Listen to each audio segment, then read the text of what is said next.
সাম্প্রতিক সময়ে দেখেছি বাংলাদেশ বিশ্ব মুক্ত গণমাধ্যম সূচকে 16 ধাপ এগিয়েছে।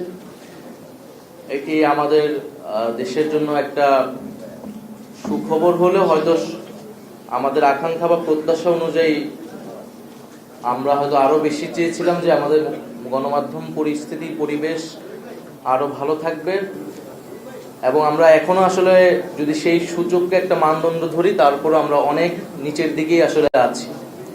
আমরা যখন গণমাধ্যমের কথা বলি, এখানে অনেক ধরনের সমালোচনা আলোচনা রয়েছে, এই সরকারের সময় আলোচনা রয়েছে।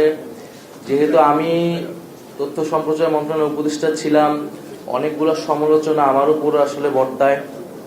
আমরা একটা কথা বিভিন্ন সময় বলেছি যে বিগত 16 বছর একটা ফ্যাসিস্ট শাসনের মধ্য দিয়ে অন্য সকল প্রতিষ্ঠানের যে ধরনের দলীয়করণ হয়েছে এবং ফ্যাসিজমের দ্বারা প্রভাবিত এবং নিয়ন্ত্রিত হয়েছে, গণমাধ্যমও এর অন্যতম একটি প্রতিষ্ঠান। ফলে মিডিয়া এবং ফ্যাসিজমের সম্পর্ক আসলে বিগত সময়গুলো কি ছিল এবং মিডিয়ার ভিতরে যে ফ্যাসিজম প্রবেশ করেছে সেখান থেকে মিডিয়াকে আমরা কিভাবে বের করতে পারবো, সে বিষয়ে আসলে আমাদের স্পষ্ট রূপরেখা প্রয়োজন।